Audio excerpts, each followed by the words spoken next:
mucho que estemos reunidos esta tarde con el propósito de escuchar la conferencia magistral que, a propósito de haber recibido el doctorado honoris causa de la UNAM, el doctor Rolando Cordera Campos, en breve tomará la palabra. Antes de eso, evidentemente, quisiera agradecer no solo a todos ustedes que nos acompañan en esta ocasión tan importante para la Facultad de Economía, sino también a quienes están en esta mesa de honor. Doctor Leonardo Lomelí Vanegas, secretario general de la UNAM, profesor de nuestra facultad, exdirector de la misma. Muchísimas gracias por acompañarnos, Leonardo. Doctor Alberto Vital, coordinador de Humanidades de la UNAM, muchísimas gracias por estar con nosotros en esta importante ocasión para nuestra comunidad. Doctor Armando Sánchez Vargas, director del Instituto de Investigaciones Económicas de la UNAM y profesor de nuestra facultad, bienvenido igualmente. Doctor David Ibarra Muñoz, doctor honoris causa de la UNAM, director de la revista Economía UNAM de nuestro posgrado en Economía. Muchísimas gracias por acompañarnos. Doctor Rolando Cordera Campos, profesor emérito de nuestra facultad, doctor honoris causa de la UNAM, coordinador del Programa Universitario de Estudios del Desarrollo de la propia universidad.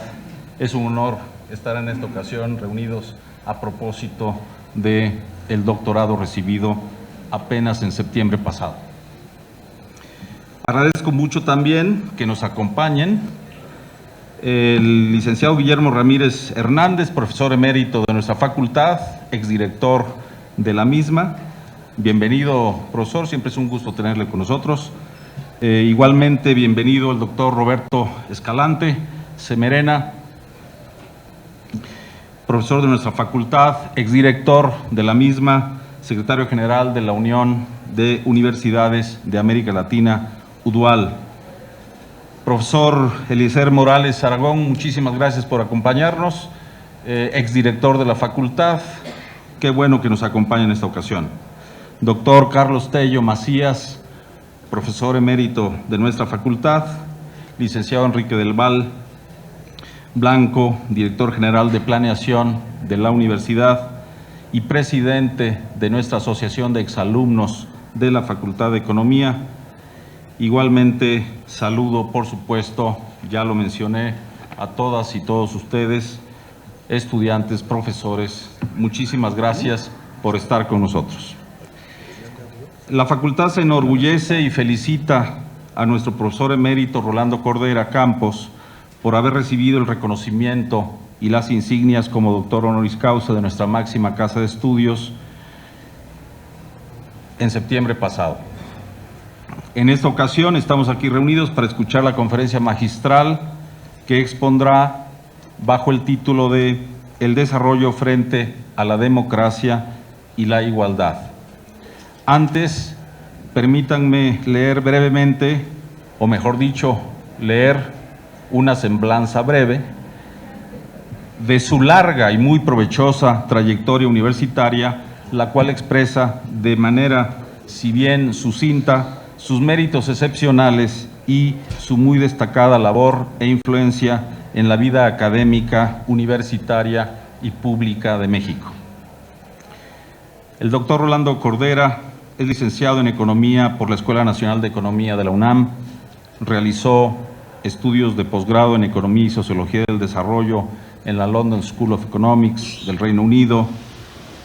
En 1998 recibió el Premio Universidad Nacional en Investigación en Ciencias Económico-Administrativas y en 2010 recibió el doctorado honoris causa por la Universidad Autónoma Metropolitana. Es miembro del Sistema Nacional de Investigadores, nivel 3, y fue integrante de comisiones evaluadoras del propio SNI durante 2016 al 2018. En 1962 se desempeñó como ayudante e investigador del Banco de México y trabajó como economista en el Centro Coordinador de la Región Tarasca del Instituto Nacional Indigenista en 1963-64. En la Comisión Intersecretarial para elaborar planes de desarrollo económico y social de la Secretaría de la Presidencia, trabajó de 1965 a 1968.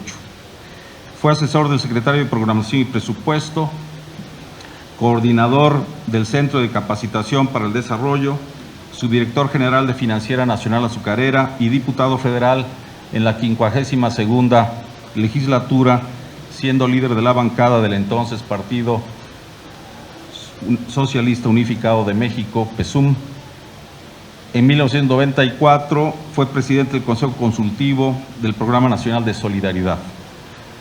Desde 1969 ha sido profesor de la Escuela Nacional de Economía, formando e influyendo a generaciones de economistas en la licenciatura y en su posgrado a lo largo de los más recientes 50 años. Fue fundador y coordinador del Centro de Estudios del Desarrollo Económico de México y del Centro de Estudios Globales y de Alternativas para el Desarrollo. En 2002 inició las actividades del Seminario Universitario de la Cuestión Social y en 2010 fundó el Programa Universitario de Estudios del Desarrollo, del cual es coordinador. A partir de 2007, a propuesta de la Facultad de Economía y por acuerdo del Consejo Universitario, es profesor emérito de la UNAM, y de 2001 a 2011 fue miembro de la Junta de Gobierno de nuestra universidad. Ha sido investigador visitante en diversas instituciones académicas extranjeras en Naciones Unidas. Por ejemplo, solo mencionaré algunas de ellas: en el Centro de Estudios México-Estados Unidos de la Universidad de California, en el Centro Internacional Woodrow Wilson, en la Universidad de La Coruña, en el Programa de Naciones Unidas para el Desarrollo, en la Organización Latinoamericana de Energía y en la Comisión Económica para América Latina y el Caribe, donde dictó en 2014 la cátedra Raúl Pérez. El doctor Rolando Cordera es autor de 173 capítulos de libros, 119 artículos en revistas, autor, coautor y o coordinador de 40 libros, entre los que destacan, solo mencionaré pocos de ellos: La disputa por la nación, escrito conjuntamente con nuestro profesor emérito Carlos Tellez Macías; Desarrollo y crisis de la economía mexicana; El reclamo democrático; La desigualdad en México; Las decisiones del poder; El papel de las ideas y las políticas en el cambio estructural en México, más allá de la crisis; La perenne desigualdad; Informes del desarrollo en México; y más recientemente presentado en la Facultad de Ciencias Políticas y Sociales. Tuve el honor de participar conjuntamente con nuestro profesor también Enrique Prudencio, presentando esta obra más reciente, Consideraciones y propuestas sobre la estrategia de desarrollo para México, muchos más. Es miembro del comité editorial de la revista Economía UNAM, presidente de la Fundación Pereira, asociación civil, director de la revista Configuraciones, miembro del Instituto de Estudios para la Transición Democrática y de la Academia Mexicana de Economía Política. Ha difundido de manera profusa sus conocimientos y propuestas económicas y políticas en radio, televisión, revistas, periódicos. Actualmente coordina el grupo Nuevo Curso de Desarrollo. Por estas y muchas más razones, me da muchísimo gusto cederle ahora la palabra al doctor honoris causa de la UNAM, Rolando Cordera Campos. Por favor.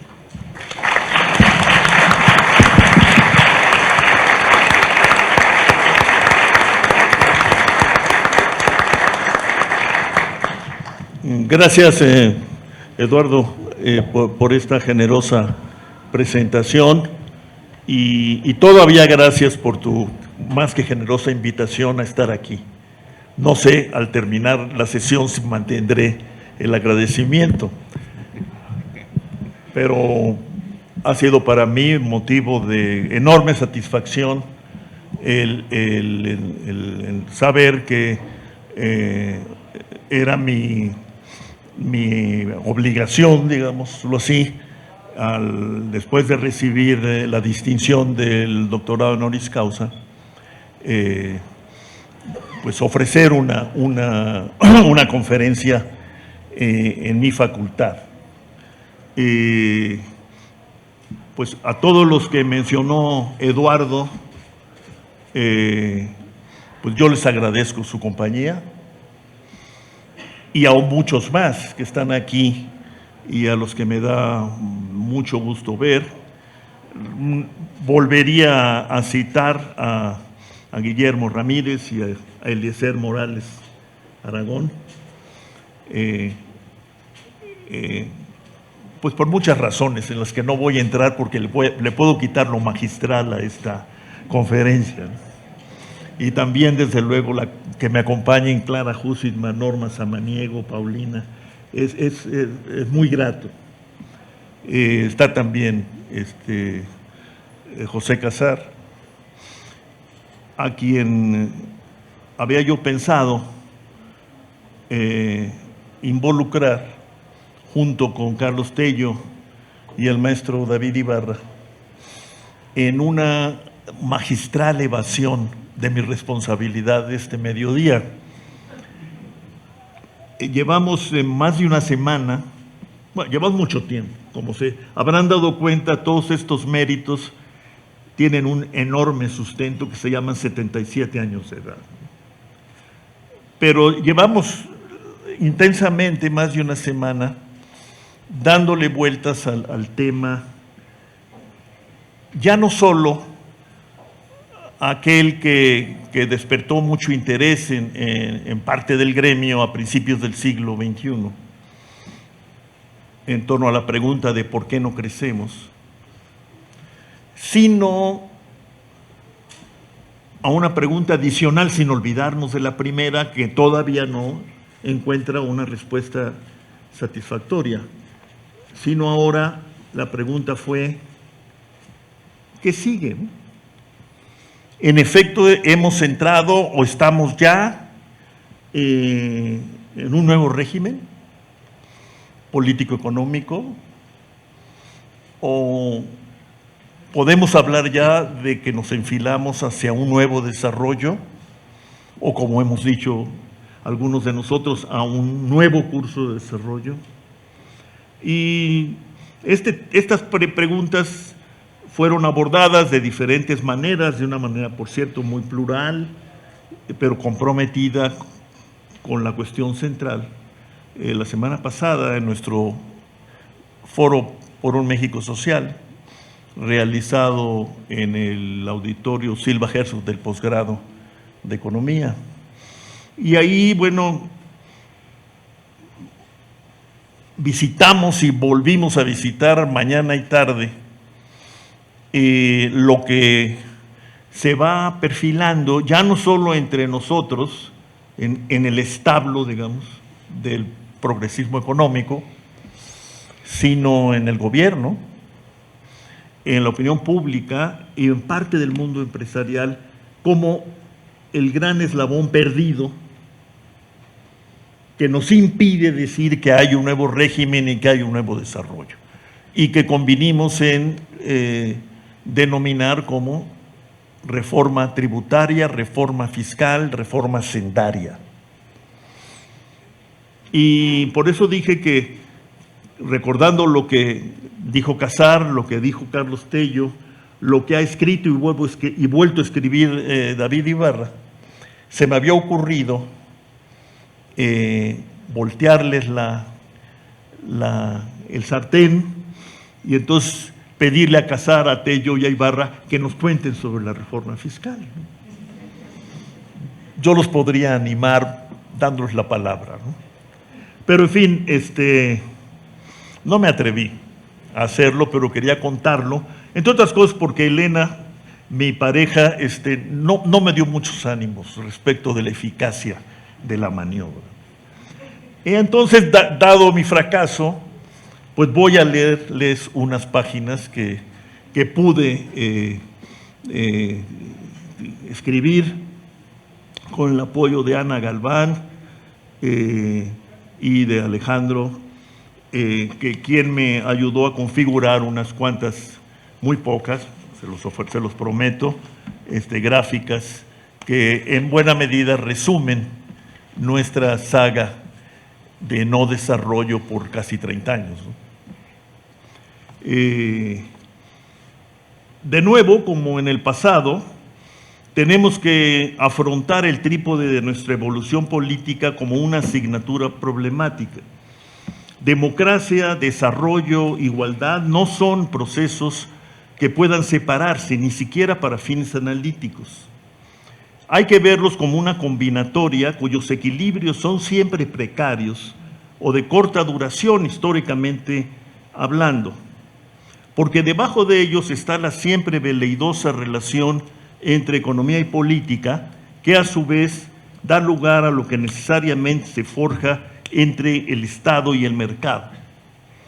Al final de cuentas, es la eventual duración de la convivencia de la democracia con el capitalismo la que, sin haberse ido del todo, se presenta de nueva cuenta, como ocurrió en los años 30 y 40 del siglo pasado, como dilema central para el pensamiento político, el de la economía política y el de la propia política democrática. Se trata, lo han propuesto recientemente Acemoglu y Robinson en una nueva publicación, de un corredor angosto, el que separa a la anarquía, que podríamos ver como un exceso de libertad sobre la democracia, con la consecuente ruptura de la norma como cemento básico de la convivencia, y el despotismo, resultante de la concentración también extrema o excesiva de poder en manos del Estado. Desde la perspectiva que cultivo sobre el desarrollo entendido como un proceso complejo, que para ser realidad incluyente tiene que dar lugar a mixturas virtuosas y durables entre cambio social, mejoramiento mayoritario y aprendizaje democrático, la formación de una voluntad política eficaz y congruente con estos propósitos es crucial. Hemos advertido, como parte del aprendizaje aludido, que dicha voluntad política no se adquiere en el mercado, tampoco puede importarse libremente. Es un constructo político y social que tarde o temprano tiene que aterrizar, materializarse institucionalmente en un régimen político en el que se inscriben la constitución y el ejercicio del poder, las comunicaciones entre gobernantes y gobernados, y desde ahí la enorme cuestión de la hegemonía y la legitimidad del poder y el Estado, así como de los grupos dirigentes o de los que aspiran a suceder a los que rigen.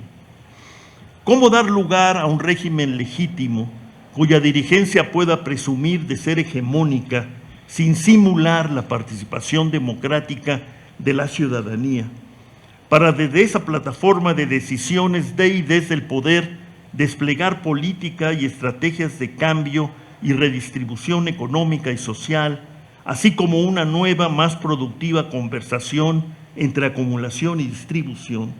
Es la gran problemática de nuestro presente. Conforme el sedimento de la política social, el desarrollo no es posible.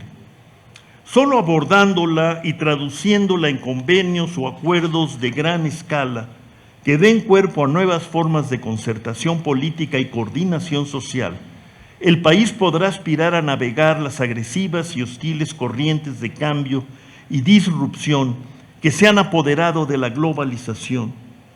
Una globalización que antes del 2008 era imaginada como un proceso continuo y lineal, cuya terminal indiscutible sería la de un mercado mundial unificado y una democracia representativa planetaria.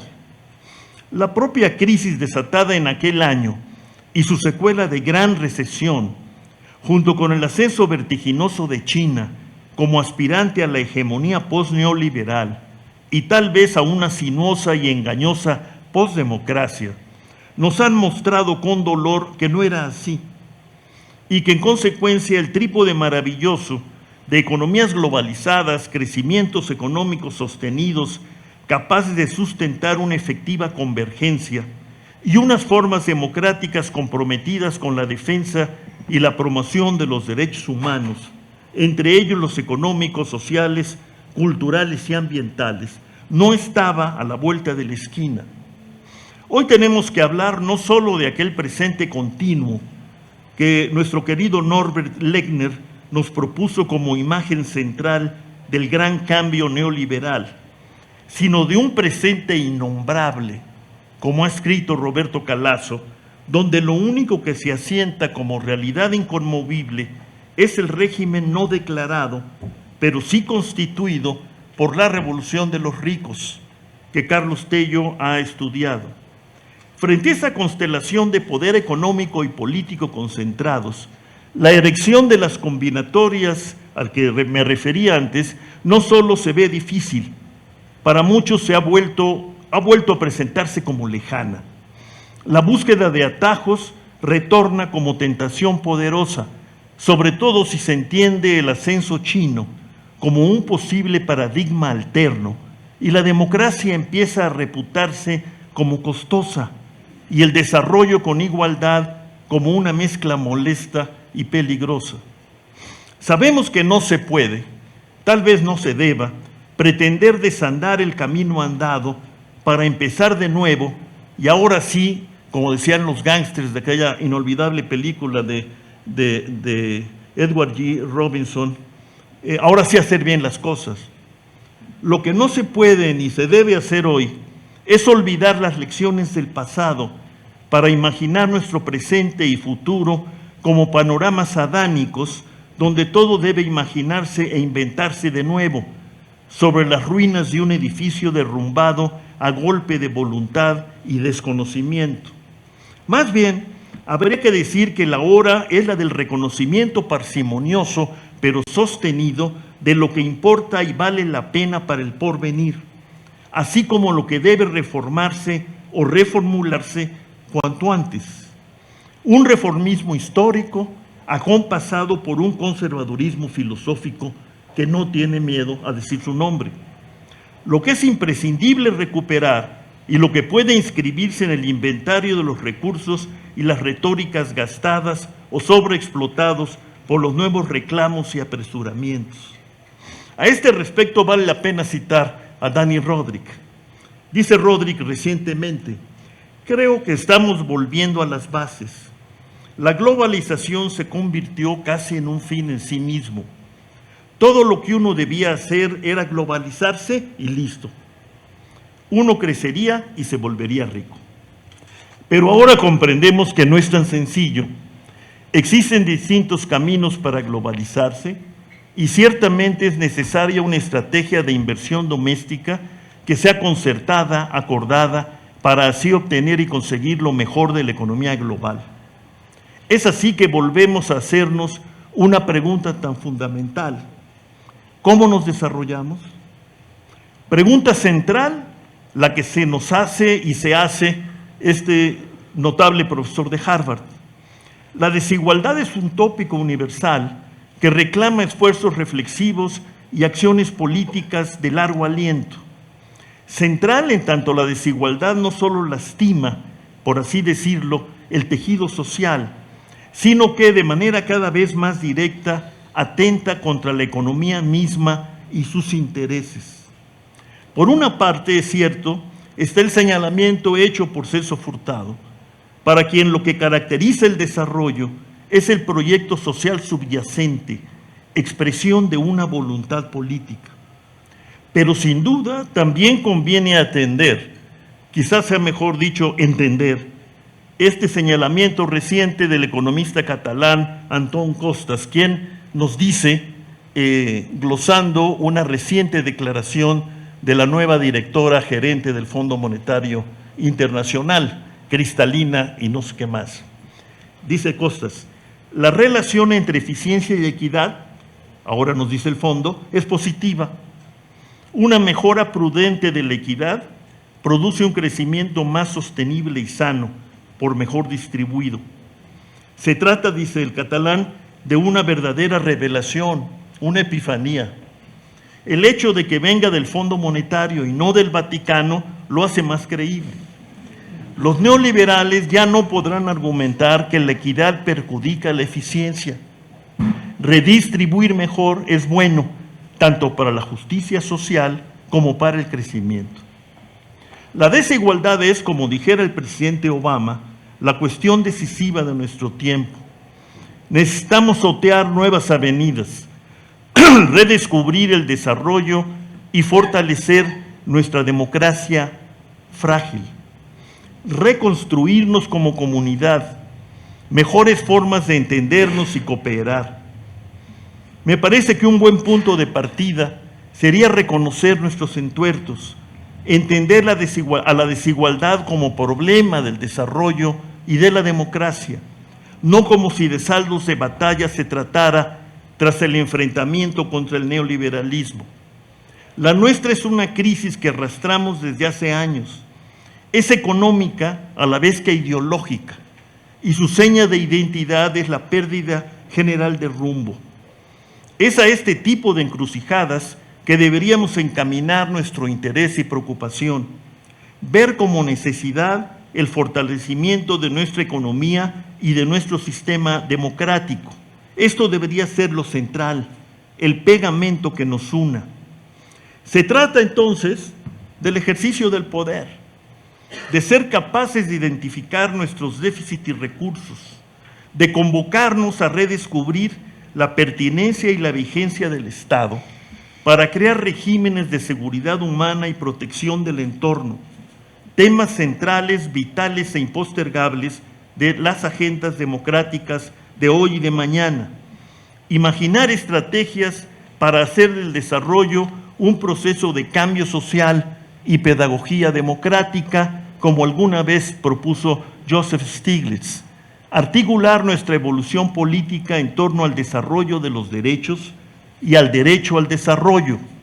Eso nos debe llevar a que estos sean el basamento y la estructura de una política de Estado que por incluyente, ahora se dice inclusivo, no sé por qué, puede demostrarse efectivamente democrática. Pasemos ahora revista rápida a lo que yo intitulo Nuestros nada gloriosos 30 años. Ustedes recordarán, los franceses hablaban de los 30 gloriosos que siguieron el fin de la Segunda Guerra Mundial y terminaron pues con la derrota de los socialistas e incluso de los gaullistas. 1989 puede ser visto por los historiadores futuros como el año que marca el fin de un periodo histórico para México y buena parte del mundo. También como la mojonera del inicio formal de la búsqueda de un nuevo orden para un mundo en innegable transformación. En particular, en esa fecha se hace evidente que en nuestro país, pero no solo, se abría paso una exigencia sistémica y estructural de la que habría que depender una revisión profunda de las relaciones entre la economía y la política, el Estado y el mercado, y hasta entre la democracia que apenas emergía y el capitalismo que pugnaba por transformarse en consonancia con los cambios del mundo y sus severos desajustes estructurales internos. La caída del muro de Berlín precipitó cambios en la geopolítica y en la economía mundiales. Se abrieron nuevos territorios a la producción capitalista, vastos espacios de consumo, generación de plusvalía, creación de relaciones sociales con vocación universal, etc. La fecha nos refiere sobre todo, más allá de sus portentosos cambios culturales y demográficos, a una nueva estructura del poder mundial. También se delinea la irrupción de un ambicioso aspirante a la hegemonía de un mundo que parecía quedarse sin eje. China se presenta como el gran taller del mundo, como el que soñaron los ingleses a principios del siglo XX, pero empezó a verse por propios y del medio. Más adelante los propios chinos se plantearían la agenda milenaria de una sociedad medianamente próspera y una potencia mundial. Por lo pronto el despegue chino desconcertaba a más de uno porque su reformismo combinaba una apertura formidable al mercado mundial en comercio e inversiones con el mantenimiento del régimen de partido único, del que habría que devenir un desafiante capitalismo con partido de Estado. State Party Capitalism, nos sugirió hace poco un estudioso francés, donde el partido opera como una gran matriz de concertación e información para el control político y la gestión económica. Después de unos primeros años de discreción y hasta renuencia a discutir el tema de la democracia liberal, que se veía como modelo único en la posguerra fría, la dirigencia china suele presentar ahora su ruta de desarrollo no solo como legítima, sino como eficaz tanto en la economía como en la política y la coordinación de una sociedad inmensa y variada. De nuevo, ahora, con la experiencia asiática protagonizada por China, la cuestión de las relaciones y funcionalidades entre la economía y la política se plantea como cuestión decisiva, que sin embargo no puede resolverse de antemano ni conforme a un código único, universal. Esta es o debería ser una lección central para reorientar nuestro debate mexicano sobre el futuro de la democracia y del desarrollo. Solo con la caída estrepitosa de la URSS y su comunismo como sistema mundo, la globalización como realidad emergente, proyecto planetario y hasta como mantra, encuentra sustento como idea fuerza, articuladora no solo de un proyecto económico diferente al heredado de Bretton Woods, sino de un diseño político que prometía poner por delante a los derechos humanos y a la democracia representativa. Podía hablarse entonces, así como lo hizo el presidente Bush primero, después de la Primera Guerra del Golfo, de que se iniciaba un nuevo orden mundial. Pero de nuevo mundo pasamos a isla desolada. El desorden internacional empaña hoy los días y las horas humanos y la nueva mundialidad proyectada como hiperglobalización se debate en crisis tras crisis de sus economías y de sus sistemas de gobernanza. En el sur, donde la pobreza impone su cara a la industrialización acelerada, pero también en el norte, donde se cuecen las peores tendencias autoritarias y nacionalistas extremas, y han llevado a no pocos estudiosos y dirigentes políticos a advertir sobre el resurgimiento del fascismo.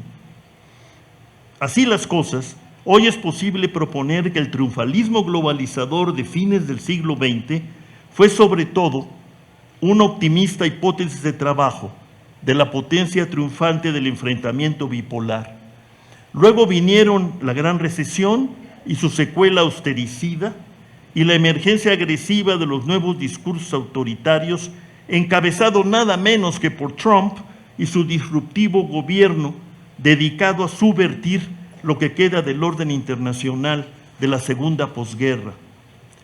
No obstante lo anterior, conviene consignar un hecho característico de esos años finales del milenio.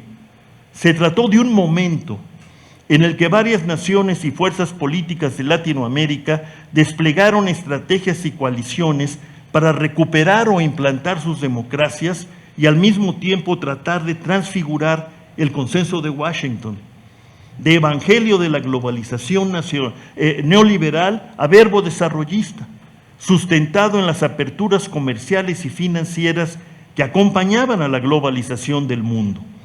Esta fue también el escenario de las revoluciones de terciopelo de Europa del Este y de la transición del socialismo al capitalismo.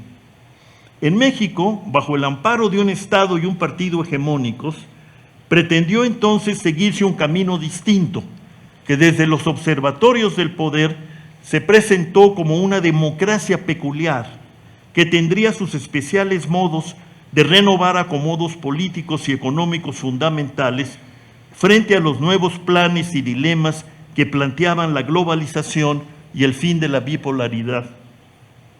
Tal proyecto, que en realidad nunca fue más que una pretensión desde una hegemonía menguante, no prosperó.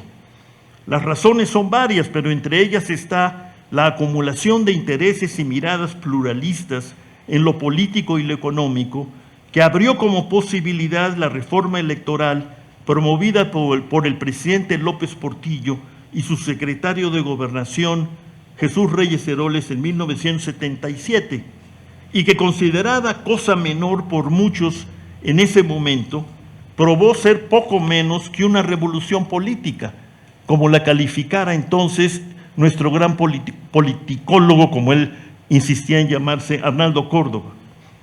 También ese 89, México vivía los estragos de una profunda crisis financiera y económica, desatada en 82 por la llamada crisis de la deuda externa y extendida al conjunto de la estructura económica debido en alto grado al draconiano ajuste impuesto a la economía y la sociedad por el gobierno del presidente de la Madrid para evitar que, en sus palabras, el país se nos fuera entre las manos.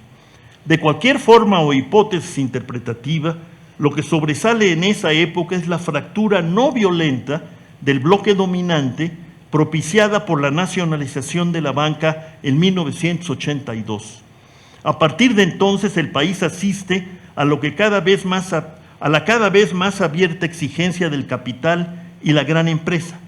En el sentido de lo que se requiere, eran cambios y cirugía mayores en el Estado y sus relaciones con el resto de la economía interna y foránea, y de redefinir los linderos entre lo público y lo privado. Arribamos así a una nueva funcionalidad entre política y economía, entre Estado y mercado, y entre un capitalismo cada vez más globalizado y una democracia pluralista que, sin embargo, renuncia a los objetivos desarrollistas y de justicia social. A partir de 82, todo empezó a cambiar en el flanco económico. El crecimiento se reduce y estanca, y el producto per cápita decrece en ese decenio. Ese desempeño, determinado por la crisis financiera, la política de ajuste extremo y las rupturas del pacto político entre el capital privado y los grupos dirigentes, profundiza las grietas que habían emergido desde el gobierno del presidente Echeverría, tanto en las relaciones entre esos sectores como en las potencialidades de acumulación de capital y sostenibilidad del crecimiento económico. Esa devastadora crisis no impidió, sin embargo, que la diversificación estructural, buscada primero a partir del auge petrolero y propiciada después por el cambio en la estrategia con la apertura comercial y financiera de 85, se propulsara en 89 con la propuesta de un tratado de libre comercio de América del Norte. Tal vuelco estructural, sin embargo, no se ha traducido en nuevos o renovados núcleos dinamizadores de la acumulación, la producción y el empleo, lo que ha afectado la cohesión social. El empleo precario afecta hoy a millones y los ingresos provenientes del trabajo se han concentrado y arrojan un panorama de injusticia distributiva, tanto social como de mercado. La inversión pública se ha reducido a su mínima expresión y la privada ha sido insuficiente para sostener ritmos de crecimiento aceptables. La desigualdad regional se ha profundizado y las modernizaciones productivas propiciadas por el Tratado de Libre Comercio no han dado lugar a una matriz dinámica y dinamizadora del conjunto económico nacional. Atrás quedó, sin embargo, la apertura primaria exportadora del porfiriato y, desde luego, la reedición de esa apertura con el auge petrolero. Desde la crisis de los años 80 y los ajustes emprendidos para pagar la deuda externa y apurar la inscripción de México en los nuevos territorios de la globalización, se anotó un fenómeno dañino y contrario a una implantación productiva de la nueva estrategia de apertura externa adoptada. Desde la contracción del Estado empresario e inversión, se ha contraído el ritmo de la inversión, lo que ha resultado en una pérdida progresiva de la potencialidad nacional para acumular capital y poder sostener un crecimiento económico que genere los empleos socialmente necesarios, produzca los excedentes necesarios para fortalecer el Estado y hacerlo capaz de enfrentar la cuestión social. El país vive en una trampa de crecimiento lento y desigualdad, como lo describía Jaime Ross, que reproduce la segmentación del conjunto nacional, agudiza la división norte-sur hasta el extremo que hoy recoge la migración masiva desde Centroamérica y pone a México en una crisis social de grandes proporciones. Son estas trampas y déficits mayores los que deberían definir el derrotero del debate político nacional y los planes de recuperación económica para la superación sostenida de la cuestión social. La democracia tiene que ser capaz de asumir estos reclamos provenientes de su estructura que no es ni ha sido solo política. El reclamo del movimiento de 68 derivó en un reclamo político de apertura y democracia, pero no se han atendido otras deudas del desarrollo, en particular el reclamo social. La política se ha vuelto plural y la economía abierta y diversificada con perspectivas de aumentar su potencial merced a la extrema competencia que han traído los nuevos mundos que surgen al calor de la crisis global y las mutaciones hegemónicas que vivimos. Sin hipérbole alguna, China e India son algo más que economías emergentes que buscan lugar en las constelaciones que se forman al calor de esta nueva gran transformación, diría Polanyi, capitalista de la postcrisis global.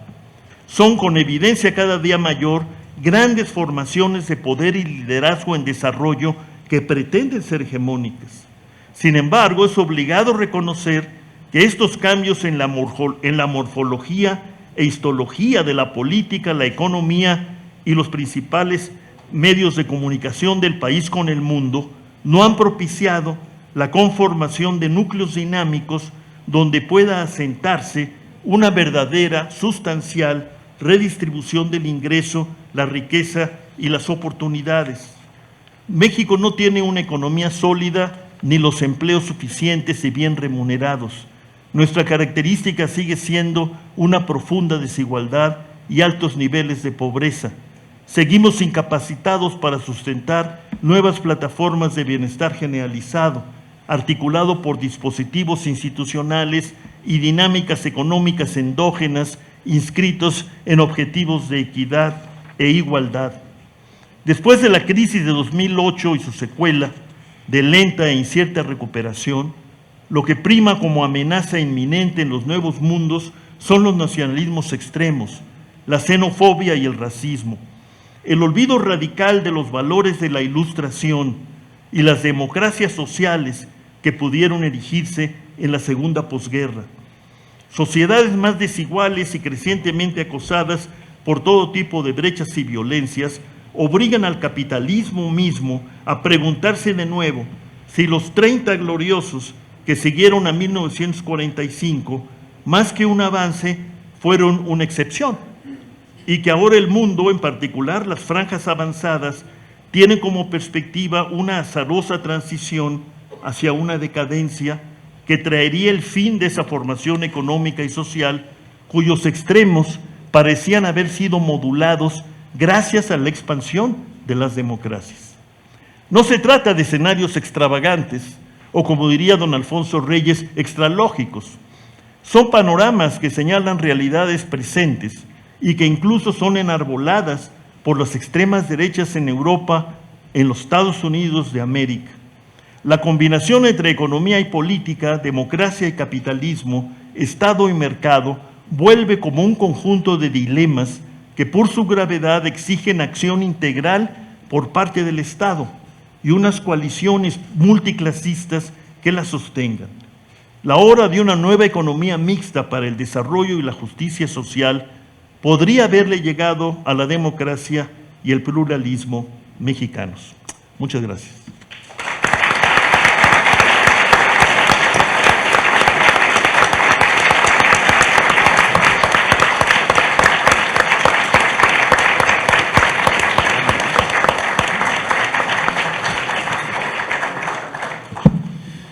Muchísimas gracias, Rolando, por esta extraordinaria presentación, un recuento reflexivo, como nos tienes acostumbrado, de lo que ha ocurrido en las más recientes décadas, puntualizando las referencias que anuncian debates que seguramente tendremos en las semanas y meses que siguen en nuestra facultad, en nuestra UNAM. Muchísimas gracias a todas y todos ustedes por estar aquí y reitero mi agradecimiento y felicitación al doctor Rolando Cordera.